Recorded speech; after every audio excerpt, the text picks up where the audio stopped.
Hello, Cleveland, and welcome back to another edition of the Dogland Podcast. We are in the final countdown of the offseason roster deep dive series.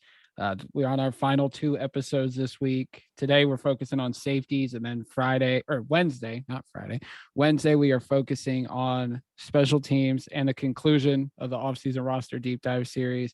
I am your host, Jackson McCurry, and joining me is the madman behind the offseason roster deep dive series. It's none other than Jack Duffin. Jack, how are you, buddy? I'm good. Love causing chaos and just running through loads of ideas. So it's an exciting time of the year. Anything could happen, and that's what we're here for. Yeah, absolutely. If anybody hasn't listened to any of the previous episodes, go back and listen. We've gone through each position group throughout the offseason so far, starting with quarterback and winding our way through the offense and defense. And here we are, Jack, in our final week. But today we're looking at safeties. And this was a unique position group, I think, again, in 2021, much like 2020. The Browns spent some major money a year ago at this time in free agency to upgrade the secondary, bringing in John Johnson and Troy Hill, plucking them both from now the Super Bowl champion Los Angeles Rams. John Johnson and Troy Hill both were, I think, solid acquisitions. I think we expected a bit more from both of them, but I think it's safe to say that the Browns invested wisely in bringing both of those guys in. It both helped the secondary. Obviously, the Browns were the number one team in terms of coverage according to PFF. So just shows that, with the additions we made in free agency, as well as the drafting that we've done over the last couple of years, it shows that the Browns have focused in saying that coverage is obviously meaning more than pass rush in terms of how they're building this defense. Yeah, no, it's a massively important factor for the team to think about, and they haven't been shy. If we look at everywhere they've gone and invested, tight end, they took the top one on the market. Tackle, they took the top one on the market. Safety, they took the top one on the market. Andrew Berry's not in around when it comes to investment in the team. So if he sees there's value, he's gonna go out and get it. It was a team friendly in inverted commas deal. It was just good value based on the market. They had to go and do it, and we got there in the second half of the season. So when you look at the safety room, 2020, Jack, we had four safeties: Harrison, Joseph, Redwine, and Sendejo. And thank God the Browns went and upgraded at this position group because it was ugly in 2020. 2021, though, we had five. And the reason we say five is because, and we'll talk about this guy, MJ Stewart, who played both corner and safety. So he counts as five, along with Johnson, Ronnie Harrison, who was the only stayover, Grant Delpit, who officially made his NFL debut this year after spending 2020 on IR, and Richard Lecount, who was a late draft pick by the Browns. So, but we say five because MJ Stewart played both. He played safety and he played corner, but he was listed as a safety. And Jack, I think he is a big wild card this offseason. I think we should start with MJ Stewart because he is the wild card in the secondary, because we don't know if he's coming back. And if he comes back, what role is he going to be in? Yeah, and just to touch on the position numbers, it's basically 10 DBs, and it's however you want to break it down. So both years have been 10 DBs.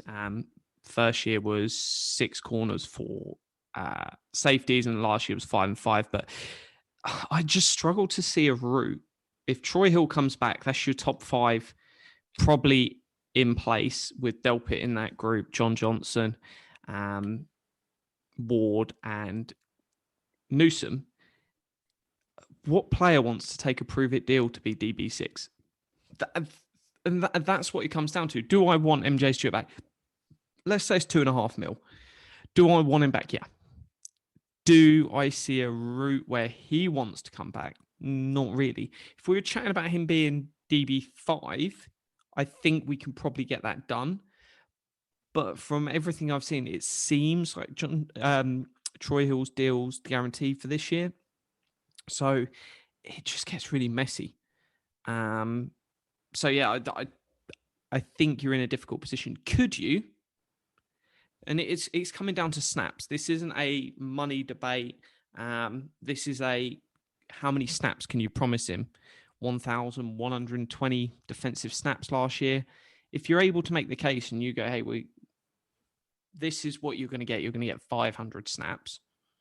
I think the Browns are in a decent position where they could make a case for him.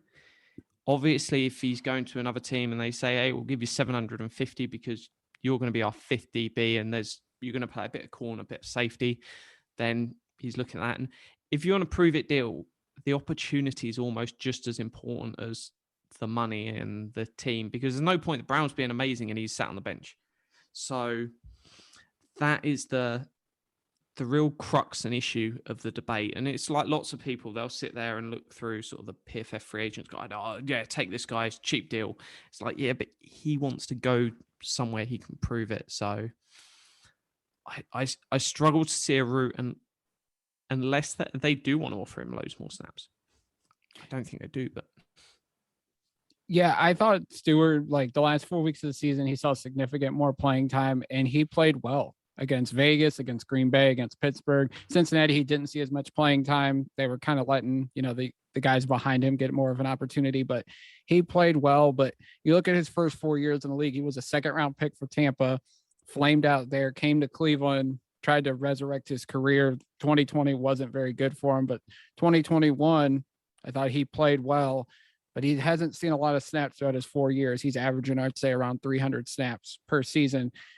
Like, he wants to go prove it. He wants to go prove to people, hey, I can be valuable in the NFL, not as much as a 5th or 6th DB, essentially. So I think he's going to move on. I would like to bring him back, but I just don't see it happening because the influx of talent the Browns have in both the corner and the safety room. I just don't think there's a spot for MJ. And it's unfortunate because he was playing well. Fans were starting to say, hey, this guy, we like him. We like to see him stick around. But I think it's not even a thing about money. Like you said, I think it's just a term of how much snaps are you going to guarantee me if I do decide to come back? Yeah, and it could be one where Troy Hill's got no real argument here. If they say to him, hey, you're going to be our 5, we're busting Troy Hill to 6, and we're going to offer you 750 snaps, then he might be like, yeah, go on then. Do we want to pay that much money for a DB6? Because he's $4.5 million there, Troy Hill. But if they really like him, they could easily make that case, potentially make it 2-3 year deal and really put it down to him and go, look, Troy Hill's got 1 last year. We want you for the next 3 years. Here's our commitment to you. It's 10 million over 3 years. It's potentially even a bigger deal in that 3rd year, and it's 3, 4, and then 6 maybe in the last year, and really ramps up. They could make a decent sizable offer to him. The fact that he only really played when Troy Hill went down, is that he didn't have the opportunity, and then when he had the opportunity, it was good? Or was it a case of they prefer Troy Hill because Troy Hill just does more and has more sort of experience? It's tough to know, but I feel like we're trending towards him not being here. Yeah, I would definitely agree. Speaking of guys that are going to be here, let's start with John Johnson, the starting free safety for the Browns. Was the big free agent acquisition last offseason. On the first day, Browns went out, got him, locked him up to a solid contract. First half of the season, he looked bad. People were wondering, what did we get ourselves into? Why did we sign John Johnson? But it seemed as the season went on, the Browns adjusted his role, and he played like the caliber safety the Browns invested in free agency, and he played well. He's definitely going to be back for 2022. But like you write, Jack, on the dogland.com, 2023 is the big decision-making point for the Browns because he's due almost $10 million next year. They gave him $24 million up front for last season and this season. So they're going to have a decision to make when it comes to John Johnson going forward. Yeah, if he plays like he played if he has another year, which is sort of half okay and half great, then there's a good chance they'll move on, especially if there's other opportunities. Safety is always full of loads of free agents, so it's not one you need to sit there and keep hoping. You can just take another punt and grab another guy. But it's one where if he has a whole nother year where it's that second half of the season again, then he's going to get that 3rd year and we're going to enjoy it.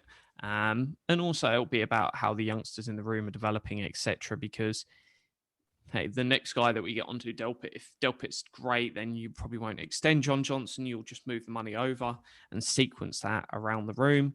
But no, we just need that experience, because as well, if it's full of young dudes, that could be another big benefit of having John Johnson there that we don't get to see on the outside, that he's the leader teaching these guys, because it's not just the safeties. He's going to have to get into the corners as well, because Denzel Ward's got a fair bit of experience, but nothing crazy. He can help all the way there, the experience him and Troy Hill bring. Yeah, absolutely.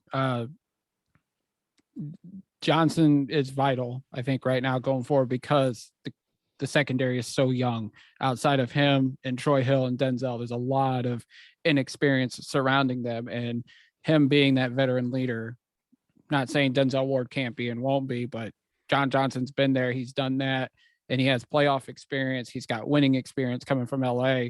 So he's definitely vital going forward, but definitely need to see him be more balanced in terms of his performance in 2022. Don't have the slow start.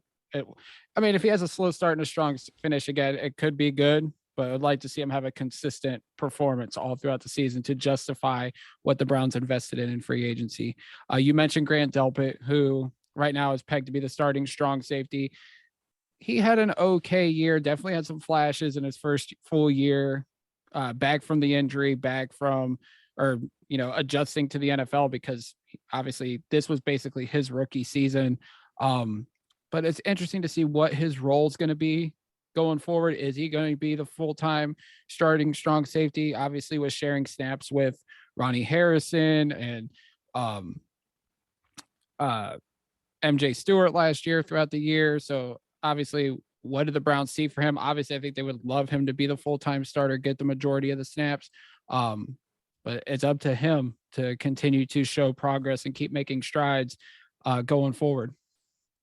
Yeah, it's really a question of, do they feel comfortable bumping him right up there? And it could be the case that, hey, they want 3 safeties they like, so they're actually going to leave him as sort of safety 3 and give it another year to sort of prove it out. Because, hey, Joe Woods could go, look, bring another safety, and then we'll just see how it cuts. And it doesn't matter that if he's safety 3 and only getting half the snaps, that's fine.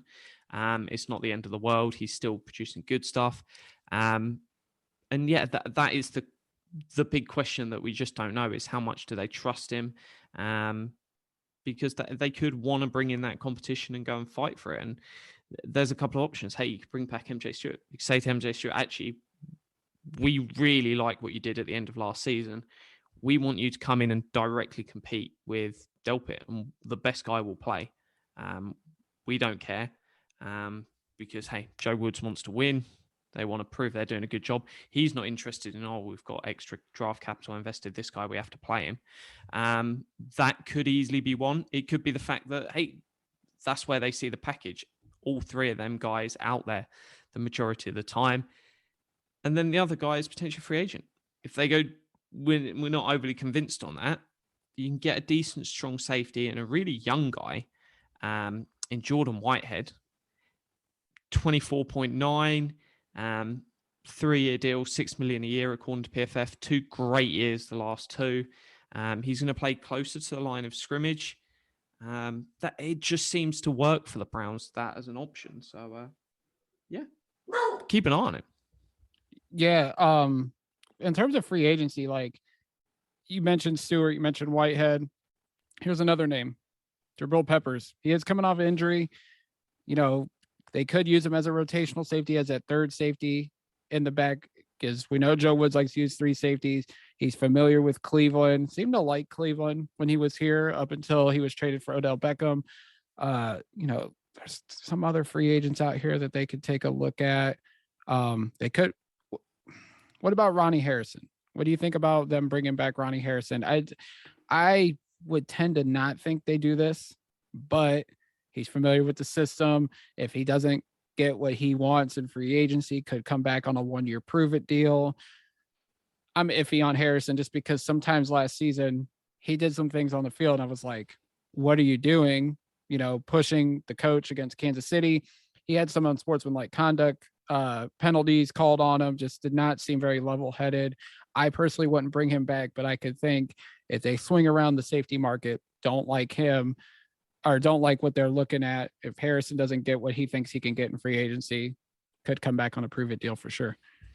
Yeah, the prove-it deal I'd love, but I can't see him coming here because of opportunities. Malik Hooker, I think it's third year on the bounce. I'll probably bang the drum for him. But yeah, it's one that I would certainly take the punt on and look at. So where's Trey Boston at these days? Hey, I don't know what Trey Boston's up to, but not this year, unfortunately. Yeah. R.I.P. big man. Yeah. There's another name I like right there. Jaquiski Tart. Familiar with Joe Woods. Could be another guy to get on a rotational safety package. PFF projects him to get about $2.5 million per year on a 2-year deal. He's 30. So that's reaching that guardrail in terms of age. So, but could be a guy if San Francisco can't pay him or doesn't want to bring him back. Joe Woods is familiar with him, so would not shock me if the Browns seem to bring him in too, a rotational spot. Yeah, they could bring in all sorts of guys, and I think they will probably bring in some free agent. It might not be a name that is even guaranteed to make the roster, but they'll probably bring in somebody, just because you need options there. Who knows? If you're sat there in camp and you haven't brought anyone in and then suddenly Delpit goes down, you can't be sat there with who would be the next man up. It'd be Richard Lecount. That's not good. So yeah, I will get onto the draft and later in the room, but there is a chance they bring somebody in to compete. Even if it's on some like 100,000 guaranteed, we're not going to say you're going to make the roster, but we want to see what you've got. Yeah, definitely. I think they do add somebody to the safety room because of Delpit's uncertainty, obviously the injury history.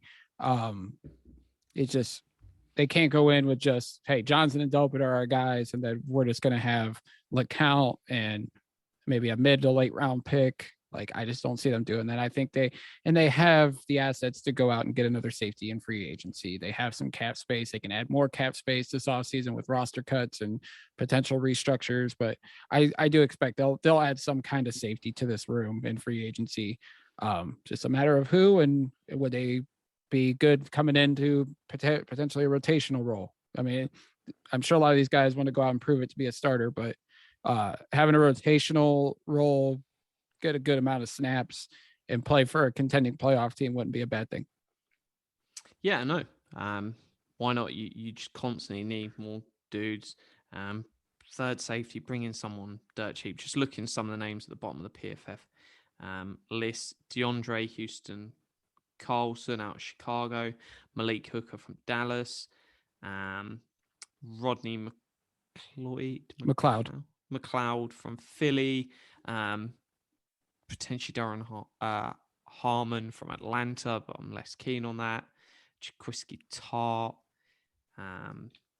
Anthony Harris is even really cheap. Yeah, he's not been great the last 2 years, but the guy has balled out in the past. Yeah, they'll probably bring in someone, maybe even someone we've never even heard of, a lot smaller than that, just to come in and be a body at least in camp. Because the danger with Delpit is I don't feel really confident. It's not like I'm sat there with, say, the Jarvis Landrys in the past where you're like, we were never having a discussion of going, oh, is he going to be injured? There was no concern there, but it's similar to Phillips probably. A linebacker, there's that. You can't just put him in there and rely on it. I think there's a lot of similarities between Delpit and Phillips. Yeah, without question. They both have had their injury history, and you can't bank on them just yet. But the hopes are there that they're going to break through in 2022. And I think we both can agree. We both hope for that as well. You mentioned the draft. It seems like, Jack, if they're going to add potential rotational safety, perhaps even a starting nickel, this would be like 3rd round, 4th round. They like somebody. They have it, 2 picks now in the 3rd round because of Kwesi taking the Minnesota GM job. Would seem like that would be the ideal spot, unless they're in love with a safety, not at 13, but maybe in the 2nd round. If they just have their eye on a safety that they think could come in, contribute the first year, and then perhaps be a starting nickel, maybe even a starting safety come 2023, 2024. The Browns might pull the trigger there, but if they are gonna add a safety, it seems like the middle of the draft would be the hot spot for that to happen. Yeah, somewhere in that 3rd to 5th range. Yeah, and free agency will be telling. If they bring back an MJ Stewart, then nah, it's not happening at all, and probably won't even draft one. Maybe 6th, 7th round. If they bring back a Whitehead, yeah, same again. So free agency will give us it's a free agent or a draft pick probably of middle value, not both. So when we look at the depth safeties, Richard Lecount is right now one of our depth guys. He had an interesting 2021 because he balled out in preseason, which means nothing. Everybody knows that because preseason does not dictate a man's career. Then during the regular season, did not play a lot. Played 76 snaps on defense, 105 on special teams. And then after the season, on one of these Twitter spaces, Brad Stainbrook had mentioned there was this one week during the season where Lecount was benched, did not practice, did not travel with the team. He revealed that Lecount had missed several team meetings, I think missed a flight to an away game. So he's already on the hot seat for sure going into 2022. I wouldn't even say he's a lock because he's a 5th round pick. It's not a guarantee, even if he is one of Andrew Berry's draft picks. I don't think they're going to be like, well, this guy's definitely making the team. He's my guy. Some guys have done that in the past. I don't feel like Andrew Berry will do that, especially if the coaching staff he's a problem. He's not getting it. We could go in another direction. I would say Lecount is likely one of our depth guys, but he's definitely not a lock going into 2022. Yeah, a 5th round pick isn't a lock to make the team the year they're drafted. So a year on, if they've not seen the development, they've got character questions, then yeah, by all means, you move on. He did play KC to open the season. He played 5 snaps, and then he didn't play again until week 15. So it looks like he's semi out the doghouse. 11 against Las Vegas, 41 against Green Bay on Christmas Day, and 19 against Pittsburgh. So he was playing at the end of the season, so fingers crossed he's got that sorted out with the team. But yeah, it's one of let's see what happens and bring in some bodies to compete with him at camp. I'm not concerned if they let a 5th round pick from a year ago get beat out at camp and then he's off, even if it's a UDFA. So be it. It's like a 5th is not really that much in the grand scheme of things. Right. And if they are, when you look at who's going to be potential depth safeties, these are more or less late round picks, undrafted free agents, cheap, prove it, free agent contracts, free agent signings. We can't predict who they're going to bring in. They have guys like Montrell Meander, Duke Dawson, Tedrick Thompson, Adrian Colbert, who Colbert played, I think, somewhat towards the end of the season. But these guys, I mean, they're going to have competition there for the back end. It's going to be guys that they can expect to come in, play in a pinch potentially, but mostly play special teams. Like we don't know what the depth safeties are going to look like, but more or less that's where you're going to find it. Late draft picks, undrafted free agent signing, and like 1 year free agent signings coming in on a prove it deal just to see what they can do. So really, Jack, when you look at the safety room as a whole, John Johnson's a lock, Delpit's a question mark, and then the rest of the safety room is definitely up in the air going forward. Yeah, it's one of, I don't expect a massive turnover for our DBs. Yeah, I'd love to get MJ Stewart back, but as we've said, that depends on more on his market. And it could easily be one that he's going to go out, test the market, and he might come back. They'll probably make an offer to him and go, hey, this is the number, this is the amount of snaps. Go chat to teams and see what they're going to offer you. And if he comes back with the right number, they go, yeah, let's do it. Because they're not going to make the first couple of days, first 3-4 days of free agency, they're not going to make a move at safety. If they do, I'll be highly surprised. It's one more week in, right, these guys have fallen through the cracks. Going to take less money, go on, we'll take a punt on one for 2.5-3 million. Yeah, for sure. As we wrap things up, you guys can look at Jack's article breaking down the safety room over at thedogland.com, as well as every other position group he's done so far that we've covered on the podcast. Jack, tell people where they can find you on social media as we get on out of here. Yeah, it's at Jack Duffin, DUFFIN. Shoot me up, cap questions. Last week, did a massive thread on like this size of Browns players that we've added. Andrew Berry's added 125 dudes so far. We're talking practice squad additions, drafted, extended, people he's actively added to, not guys that are already here pre him, unless like Batonio, he's gone and extended, Garrett, etc. So yeah, all of that information's there, and it's a great tool as we get into draft season, free agency, to go £240 and edge, probably unlikely. All of that stuff useful. So that's there. Go and have a look, enjoy it. All of the data I've put free for anyone to view. I will say, when you sent that over last week, I was like, I'm scrolling through, I'm like, Jack Duffin's doing the Lord's work here. And not just me was complimentary of it, but everybody in the Browns Twitter community, Jeff Floyd, Jake Burns, everybody was so complimentary of your work, Jack. You kill it when it comes to breaking down data, breaking down contracts, everything, man. You are top notch, brother. It's what happens when you're between jobs and bored. But as for me, guys, you can follow me on Twitter at JackMcCurry08. Follow the Dogland on Twitter at the Dogland. Also check out our Facebook page as well. And of course, thedogland.com for Jack's work. Any news that breaks when it pertains to the Browns, we break it all down. Also check out Alex Hale's first mock draft. He's killing it. And he's as much of a madman when it comes to mock drafts as Jack is when it comes to data and salary cap questions. So, and we both want Fitzmagic here. Yes. Yeah. Hey, we'll talk about that on the next episode as we conclude this offseason deep dive. But as always, Browns fans, until next time, go Browns.